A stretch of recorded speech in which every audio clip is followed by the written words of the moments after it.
Let's continue reading from page 139, Psychology of Money.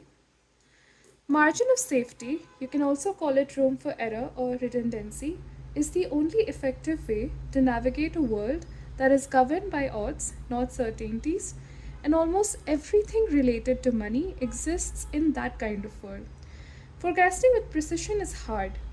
This is obvious to the card counter because no one could possibly know where a particular card lies in a shuffle deck. It's less obvious to someone asking, what will be the average annual return of the stock market be over the next 10 years? Or on what date will I be able to retire?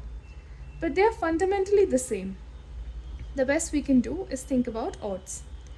Graham's margin of safety is a simple suggestion that we don't need to view the world in front of us as black or white, predictable or a crapshoot. The gray area, pursuing things where a range of potential outcomes are acceptable, is the smart way to proceed. But people underestimate the need for room for error in almost everything they do that involves money.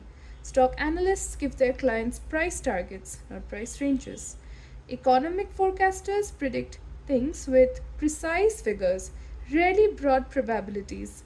And Pandit, who speaks in unshakable uncertainties, will gain a larger following than the one who says we can't know for sure and speaks in probabilities. We do this in all kinds of financial endeavors, especially in those related to our own decisions.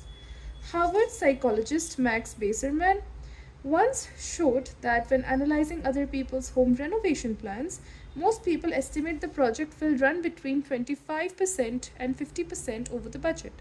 But when it comes to their own projects, people estimate that renovations will completely be on time and budget. Oh, the eventual disappointment. Two things cause us to avoid room for error. One is the idea that somebody must know what the future holds, driven by the uncomfortable feeling that comes from admitting the opposite. The second is that you are therefore doing yourself harm by not taking actions that fully exploit an accurate view of that future coming true.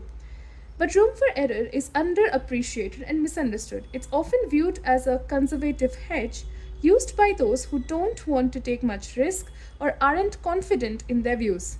But when used appropriately, it's quite the opposite.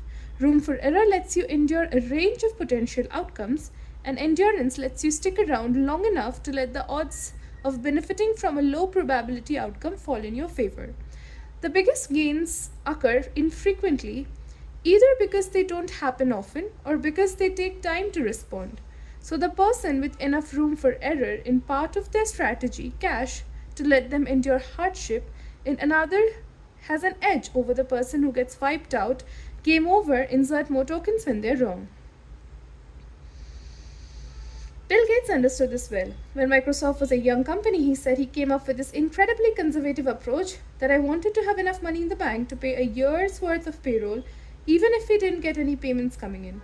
Warren Buffett expressed a similar idea where he told Berkshire Hathaway shareholders in 2008, I have pledged to you, the rating agencies and myself, to always run Berkshire with more than ample cash. When forced to choose, I will not trade even a night's sleep for the change of extra profits.